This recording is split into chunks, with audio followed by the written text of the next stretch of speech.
If you are a fan of the original PlayStation, you will know that there is a multitude of iconic, great yet often overlooked titles that were released on the system, many of which people still don't know about but also highly celebrate. And with that being said, more recently, Sony has taken note of the demand for many titles and the re-release of older classics. So they have made changes to the PlayStation Plus catalogue in recent times to include many of these titles from both the PlayStation 1, PlayStation 2, PlayStation 3 even. So now is the perfect time to get involved with playing all of these iconic and often overlooked retro classics. Whether you're a fan of the PS3, PS2 or even in my case the PS1, you do have quite a vast array of games being released currently on the platform itself now that will appeal to different dynamics. They have different titles that are currently being released, from racing games to RPG games, fighting games, puzzle games,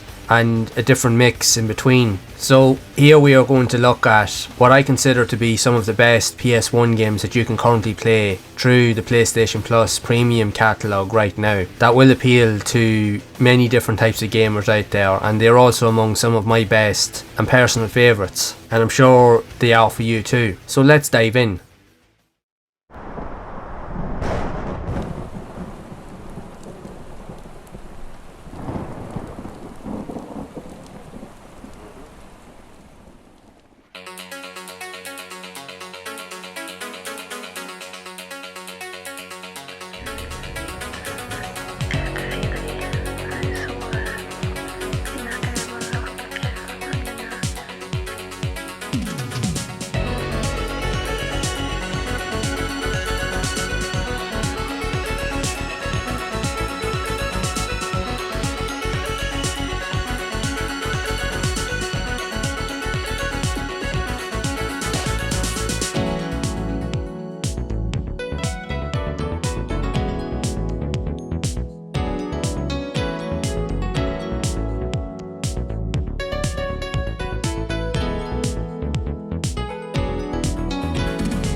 The Tekken series is considered a landmark with regards to the popularity of the PlayStation, but the original games in the series started off life in the arcade and were then ported to the console. But what was quite incredible was the fact is that both the first two Tekken games were so good with the ports that it was almost arcade perfect in many respects. The first game, while being popular, it was the second game in the series that really put the Tekken games on the map. Tekken 2 is considered by many to be one of the most influential and still one of the best fighting games ever created. It would only be bettered by the incredible Tekken 3 that would later be released during the PlayStation's life cycle, as that is considered by many to be the greatest fighting game of all time, and is definitely the best, in my opinion, within the Tekken series itself. But that doesn't take away from the fact of the powerhouse that is Tekken 2. While it is also an arcade port like the first game, it capitalises on the success of the series that went on to sell a multitude of different copies, considered to be one of the greatest selling games on the console during its lifespan. And in many ways, Tekken 2 itself helped to sell PlayStation consoles, as it gave you that arcade feel right in your own front room, in your home, which very few games were ever really able to do back then, as 3D fighting games were still relatively in their infancy, but Tekken 2 really brought everything to a whole new level. It just perfected on everything that was seen in the first Tekken game, with more refined controls, characters, systems, and also included many of the original iconic characters from the very first game, but also added in many other additional features, new characters, new unlockables. There's just so much replay value in this game, it is quite incredible, and it's still just as playable today as it's ever been. It still has great visuals for a PlayStation 1 game, and just the overall package and experience is definitely one of the best on the system, without a doubt. And it's easy to see why the original games on the PlayStation would continue to spawn many different sequels, even to the current day. And with Tekken 2 now being added to the PlayStation Plus catalogue, there is absolutely no excuse. As with the multitude of games that have been recently added to the lineup of games, you have anything from RPG to racing games, and now with Tekken 2, so you're adding fighting games into the mix. There's a massive selection of different style of games that will cater to so many different types of players. So if you're new to the Tekken games, or if you're a fan of the original games, Tekken 2 is definitely one of the very many games that is worth revisiting or trying out. It just has so much to offer, and it will keep you playing for quite some time.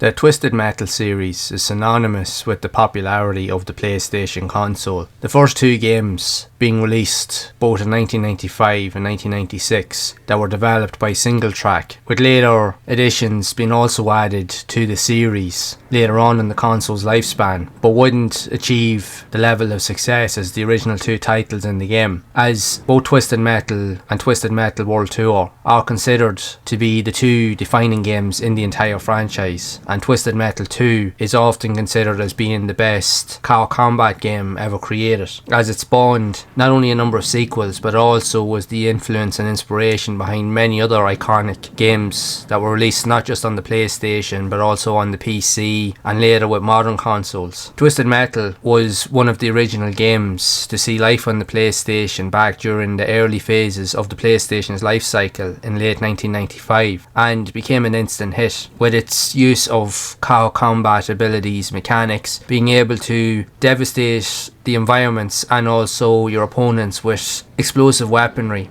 But you also had a mix of very unique and quirky characters and individuals that all had their own abilities, cars and unique setups that would cater to each playstyle. Plus it also ended up being one of the best, alongside the sequel, best multiplayer games ever created on the system, as it had a great multiplayer campaign along with a single player campaign, which in its own right was very challenging and quite tough, but you had access to the use of using memory cards and password systems back in the day, so you could shortcut your way to access various levels throughout the game. And with Twisted Metal 2 that was released in 1996 only furthered advanced the gameplay mechanics and style, while visually very little had changed. It introduced new characters, a new storyline plot that continued on from the original concept, but also, while using some of the original levels in the first game, brought you to a whole new different array of levels, anywhere from different countries such as France with Paris and the Eiffel Tower, which is considered to be among some of the best levels in any of the games in the series, that allowed you to completely destroy towns and cities, even blow up the Eiffel Tower if you wanted to do that as well. One of the cool features with the games is the use of hidden areas to explore, as not everything was apparent at first glance, but the more you explored the levels, the more intricate areas that you could hide and use to your advantage to take out opponents, even against your mates when you're playing in the multiplayer mode, and that was definitely among some of its best features. These two games are without a doubt some of the best multiplayer games ever to be conceived on the PlayStation, and with them being recently released on the PlayStation Network, on the PlayStation Plus Premium catalogue, it's the perfect opportunity to go and relive these old time classics, to play them on modern systems, but also to have access to trophy support, so you'll have new ways to play the games now in general, which is definitely a win-win. So if you're a fan of these old school type of games, then you can't go wrong with Twisted Metal. They're definitely worthwhile revisiting in my book.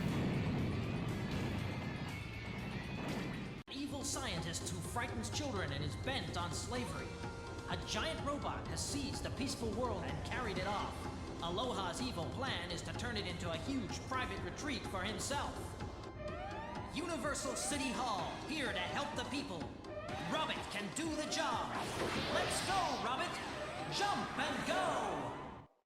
Jumping Flash is one of the first full 3D platforming action games that was ever released on any system, and it was also one of the earliest games to be released on the original PlayStation console way back in September of 1995, during the launch period of the console and its inception. But what made Jumping Flash unique at the time was its variety in terms of its art style, its visuals. While it does look very simplistic when compared to today's standards, it was a revelation for its time because there was very few, if any, unique 3D platformers that were able to combine a mixture of different elements from visuals to control systems, where you had to navigate different types of platform elements. You also had to engage in combat with the use of weapons and explosives to destroy enemies and bosses, and you had to be mindful of your surroundings at all times while picking up the collectibles needed to progress to each stage of the game. And progressively each stage would gradually increase in difficulty the further into the game that you got. And once you completed the game, you would unlock additional modes that would unlock extra features so that you would have access to time trial modes to try and complete the levels in faster times. But there was also various different changes that would just improve the longevity of the game overall. The game itself did receive different sequels, but would be later released on the PlayStation but in different regions. And for its time, it was considered one of the better games on the PlayStation due to its unique and quirky nature. And now with it being on the PlayStation Plus, not only do you have access to the game, but you also have access to upgraded controls. So now you can use the analog control system on the PS5 controller, which wouldn't have been a thing back in the day. So it will cater to both new and old players alike. And it's just a really good way to play one of the first original 3D platformers, but in a modern setting. And recently they've also added trophy support, so there's even more opportunities to go back and play the game and to play it from different types of ideas and styles, so that you can try and experience everything that the game has to offer.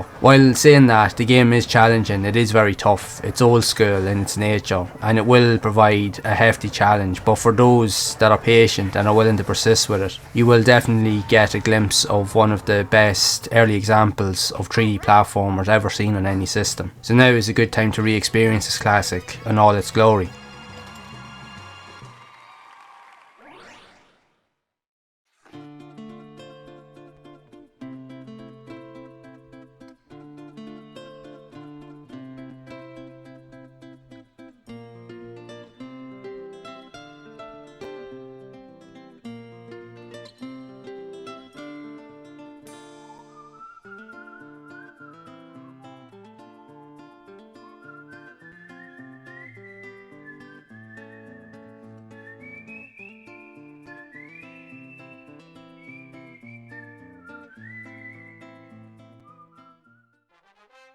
Wild Arms is a role-playing game that was released for the PlayStation in Japan in 1996 and would take a unique approach in terms of JRPG games, and was one of the first of this style of game to be made quite popular outside of the Japanese region on the PlayStation and even among other consoles. Despite the game being released to positive reviews and was considered quite influential for its time, it was somewhat overshadowed by the hype of the upcoming Final Fantasy VII, which led to the Wild Arms series inevitably being overlooked. But that doesn't take away from the game's appeal. While it is an often underrated and overlooked series, it has a lot of really unique characteristics, and especially for a very early RPG game to be released on the PlayStation, it broke grounds in many ways that was never considered even possible at the time, as it influenced a whole different genre that mixed different dynamics, where it based RPG elements but had a unique kind of world aesthetic where it was based on like Wild West. So it was definitely a very different take on your typical RPGs that would have been seen at the time. The game did spawn many different sequels later on, and one of the sequels also being released with Wild Arms 2, also on the PlayStation a few years later, that would also take a unique approach but change certain elements but still keep with certain dynamics seen in the original game, as the whole emphasis is really on exploration and trying to hunt for treasure based around the many of the different characters that you can choose throughout the story, and each of the characters have their own individual story arc, but they all intertwine at different stages. So there's a lot of replay value in the game to determine different story arcs and elements that will determine a variety of different endings towards the end of the game. And the sequel, Wild Arms 2, is no different in that respect. It plays primarily from a top-down view that would have been typical of mainstream RPGs at that time, but would transition into 3D arenas for the combat elements, where it used turn-based fighting styles that would have been made more popular with the likes of Final Fantasy VII. But what is quite unique is that this game also predates many of those original games mentioned. So if you're looking for a good alternative to Final Fantasy VII on the PlayStation, the Wild Arms series is definitely up there amongst some of the best on offer, but it is often overlooked. But it has been recently released, like many other classics, on the PlayStation Plus catalogue, along with the second game in the series, and even the third game that was originally released on the PS2 later on is also now available on the PlayStation Plus catalogue. So now is the perfect time to revisit or even to introduce yourself to the first 3 games in the series to get a feel of how they act and how you can get entwined into the story. There's many unique characteristics, gameplay styles, with a very dynamic but yet simple to use battle system that will cater to old school and fans of JRPGs. So what are you waiting for? This is definitely one of those games that I would recommend that you check out for sure. There's just so many elements here, and it is a good alternative to many other popular JRPGs that were released on the PlayStation. And now getting to play them on modern consoles, there is no excuse.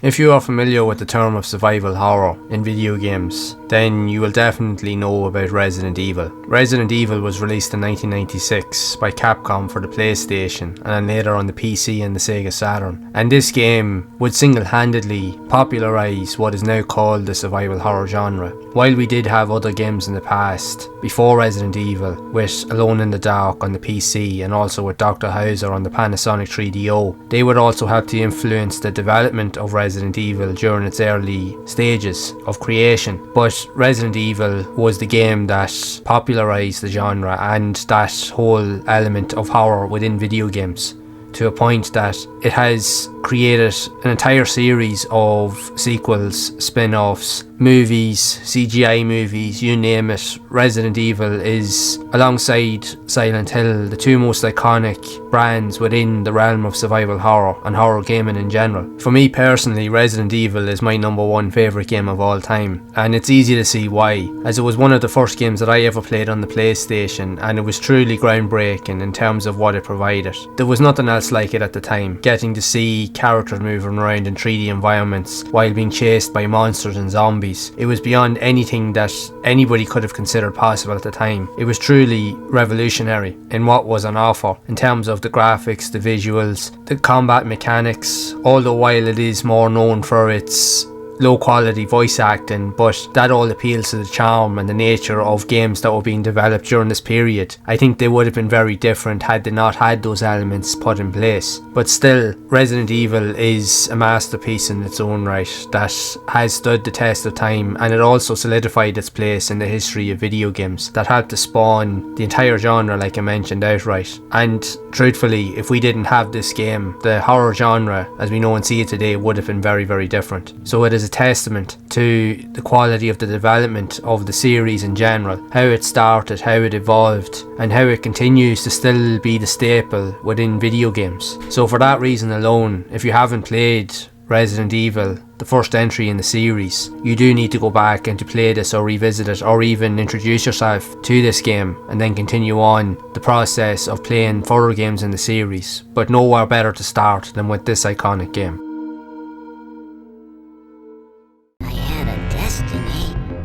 So, get me out of here!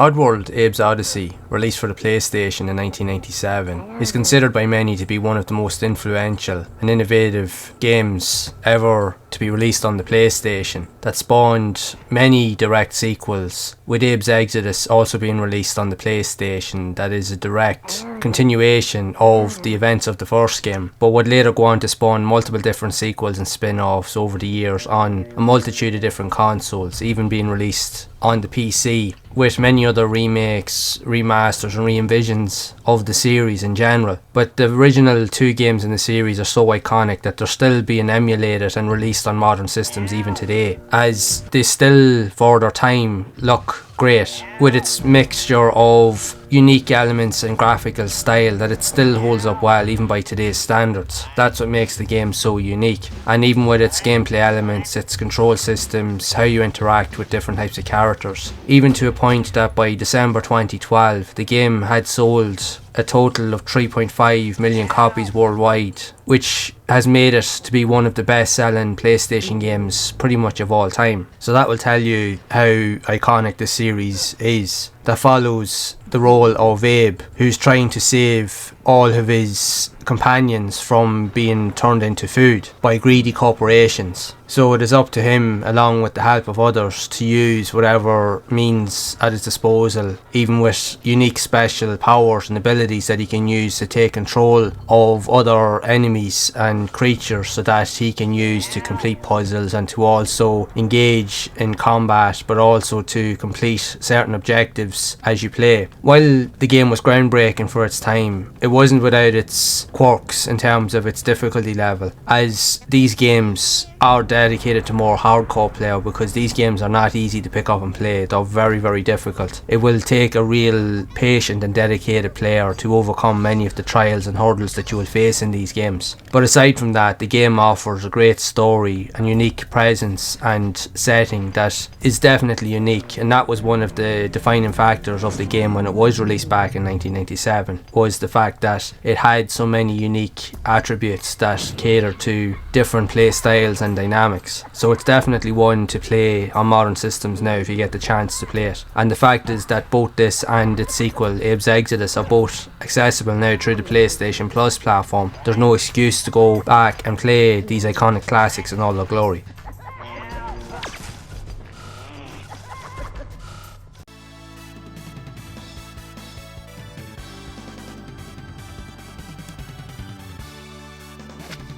Everybody's Golf, also known as Hot Shots Golf in North America, would become a very popular sports series that started off life on the PlayStation and would continue to go on to other consoles with the PS2, PS3, PSP and even the PS Vita, spawning many different sequels of this iconic series. The first 2 games originally were on the PlayStation itself, with the first game and Everybody's Golf 2. And with Everybody's Golf, it gave you access to a multitude of different game modes, tournaments, as well as a miniature golf course that you could also play to unlock different types of characters. It also put a different vibe on the golf sport itself, where it was more cartoony and more characterized in terms of funny elements compared to more serious elements that you would have seen in more mainstream games. So that's what added to the appeal, is the cartoony nature. But as with the first game, the second game also follows along with the same ideas and elements, but there are some subtle differences in terms of the visuals. While it removes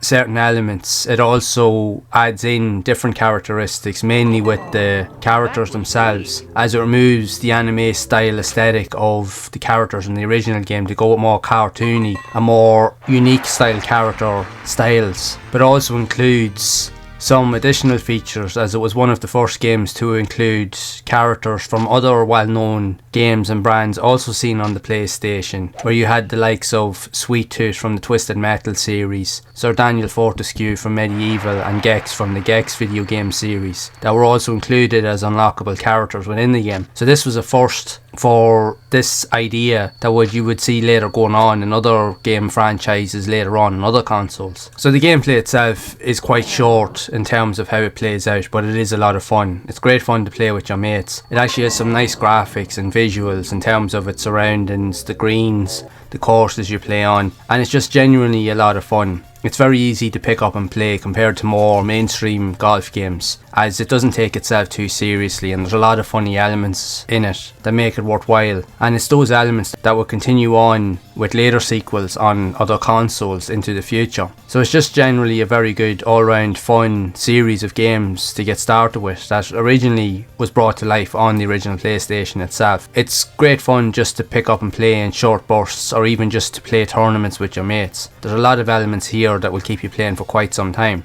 And the fact is now that you can play it on the PlayStation 5 through the PlayStation Plus premium subscription, it's definitely a no-brainer in my book to try out for sure. It may not be for everybody, but for golf fans, you will definitely have a lot of fun with this.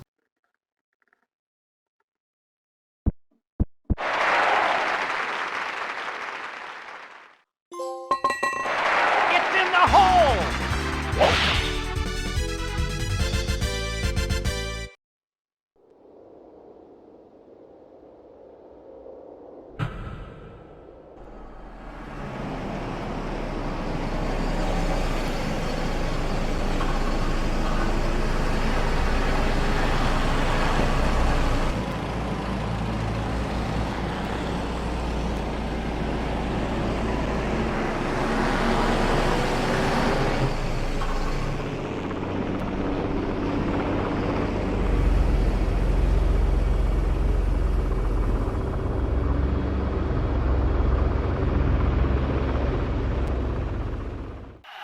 Ridge Racer Type 4 would be the fourth entry in the iconic Ridge Racer series, and quite possibly the best game in the series, period, as there were a multitude of different entries on later consoles, but very few have ever managed to live up to the hype and just overall appeal that was presented with the fourth entry of the series. That at a time it was able to present something truly phenomenal and was yet not considered even possible. There was only a handful of games that presented such visual appeal before it, with the likes of Gran Turismo and maybe a few other games seen on the PlayStation that were able to achieve this graphical style, but Ridge Racer Type 4 just literally blew it out of the park in terms of its visual prowess, as it was without a doubt one of the best looking games ever seen on the PlayStation, and it's still just as great to look at even today. And with regards to how it plays, it's just as playable now as it's ever been. It's considered by many to be the definitive title in the series, and it's definitely one of the fan favourites overall. It just has a great selection of cars, tracks. It has one of the best soundtracks ever seen in a video game. There's just so much greatness with this title.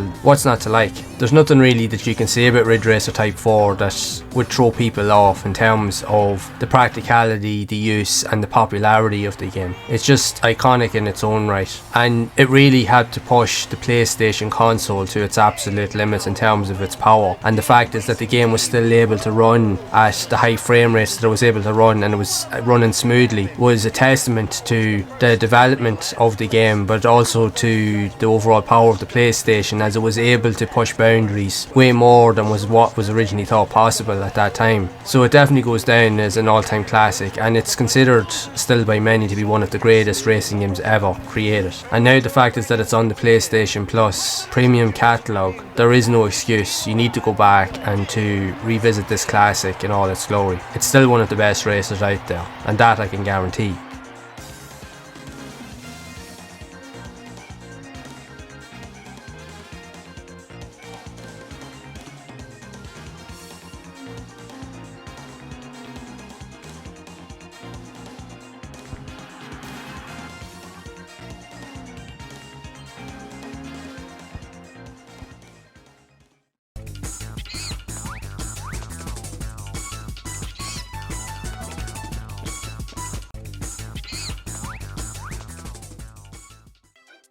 Ape Escape received critical acclaim upon its release back in 1999 for the PlayStation, due to its innovative and very original but yet unique ideas. as it was one of the first games to inherently make full use of the analog or DualShock control system that made full use of all of the control dynamics and features, where players could move around using the analog sticks themselves rather than using the D-pad buttons on the controller, which was quite a revelation for its time. The game overall ended up becoming a massive success for Sony in general, as it for a period of time became pretty much the go-to game or mascot to expand the reach of the PlayStation beyond its original potential. But this success would later help to evolve the series itself on the PlayStation 2 and later on the PSP with additional sequels. But the original game by many is still considered to be one of the best games on the original PlayStation due to its characteristics, graphics, and just overall nature and the fun gameplay that's involved, where you're tasked with trying to capture groups of monkeys that are going insane, that have gone back in time through a time machine, and your goal is to try and stop them from changing any aspects of the past that has been led by a head monkey that has become super intelligent due to a device that has been created by a professor that has turned him evil. So now he's leading all of the monkeys into disarray. So it's your job to literally capture all of the monkeys and put an end to the fiasco. And Ape Escape is a great addition to the PlayStation Plus lineup due to the fact is that it allows for the adaptation of the modernised controls that work perfectly with the PlayStation 5 controller and system itself. So if you've played the game originally, you'll feel right at home here, and the fact is that you have access to updated visuals and additional features just makes for a better all-round playable experience. And it's easy to see why the game was added to the lineup, as it was considered to be one of the best and most popular games on the PlayStation during its time. It's a worthwhile, enjoyable experience, and it's just as much fun to play today as ever, and now with modern systems it is the perfect time to revisit this classic. So I would highly recommend that you do go and check it out, as it's one of the best games that you can play from that period, if you're into these more unique and quirky, cartoony style fun games. I'm setting a beacon. Wait, Leon, this one's different from the others. It has a shorter timer, and it looks... Gabe, that's not viral. It's Too late!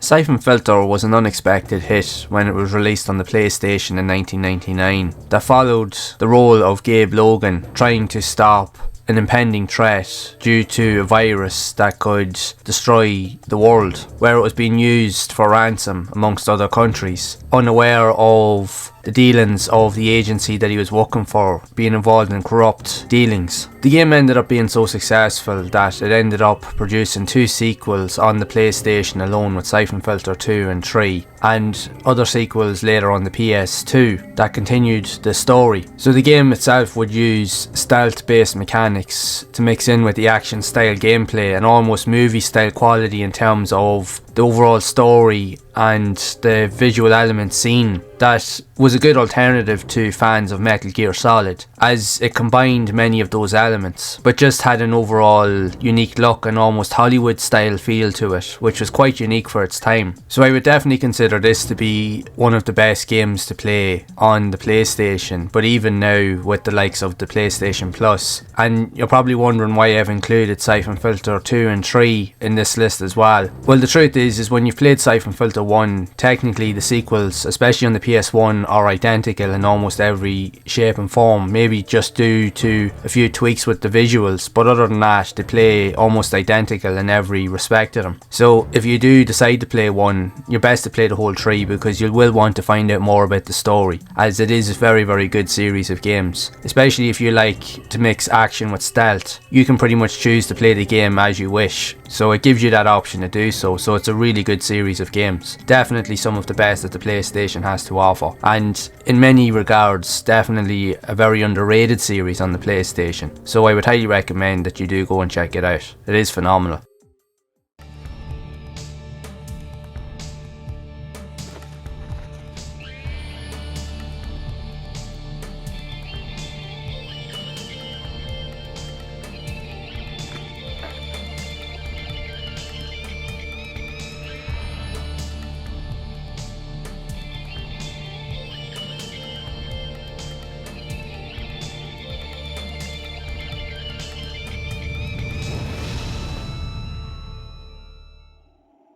The Legend of Dragoon is an iconic yet often overlooked RPG game that was released originally for the PlayStation in Japan in 1999, later in North America in 2000, and then in the European region within 2001. And this game would go on to build somewhat of a cult following, as it took a lot of inspiration, more primarily from the iconic Final Fantasy VII game by Squaresoft, as it has a lot of similar gameplay characteristics, styles, control systems, and is very unique in terms of how it presents itself. For its time also, it was also considered to be one of the most visually impressive games seen on the system, and also one of the most graphically impressive RPGs. While many may dispute the fact that it is considered unfavourable in terms of the greatest RPG games on the system, you can't help but deny the popularity of the game. While it is often overlooked, it has just enough unique appeal, and in many ways was groundbreaking in its approach, as it utilises a mixture of different elements with the gameplay styles very similar to the likes of Final Fantasy VII, 8 and 9, also released on the PlayStation, where with the levels themselves you play through with the characters in 2D pre-rendered backgrounds, but you can also move into like a 3D kind of world map, but all of the battles are all in 3D with different types of combat abilities, moves and magical spells that you can cast in order to help defeat enemies. And it also does have a unique story that does cater to the style of the game. The game itself still does hold up really well today in terms of its visuals. Even the movie quality of the CGI elements in terms of the cutscenes are still very well looked upon. Considering the game is 20 plus years old, it's still a marvel in terms of how well it has stood the test of time. While it may not be considered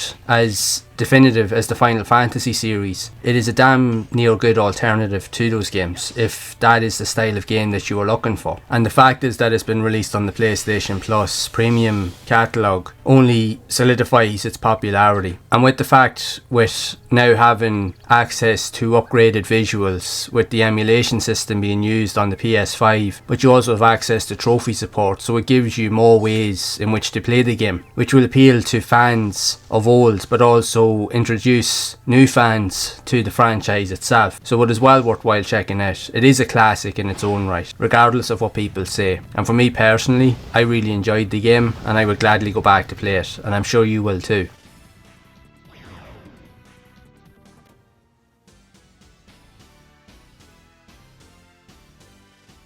While we have looked at some of the very popular and most iconic games to currently be released on the PlayStation Plus platform, in terms of some of the best PS1 games currently available, I just want to quickly mention some of the other titles that are genuinely worth a look, that will suit a variety of different play styles. You have the likes of the iconic Worms series, with Worms Armageddon and Worms World Party, that are also available on the platform. You also do have Herc's Adventure, Star Wars Demolition, Karushi or Intelligent Cube, Mr. Driller, Toy Story 2 and Harvest Moon, that all have their own following in terms of various characteristics and even play styles, and do appeal to a number of different gaming fans out there. Each of these games that are currently available on the platform all do have their own fan base, their own play styles, and will appeal to different dynamics and different strategies, and are also worth checking out. But with this lineup, it will be interesting to see what's going to come next in terms of more PlayStation 1 games being released on the PlayStation Plus catalogue. And I would love to know what your thoughts are of this list of games, and even what games would you like to see being released on the PlayStation Plus catalogue in the future. What are some of your favourites that you would like to see being released on the platform also? So be sure to share it down in the comments below. And if you would like to see more information and reviews that I have covered on the channel of many of these games outlined here in this video, then you can check out the playlist on screen to see more of those games in action. And as always, keep those gaming memories alive.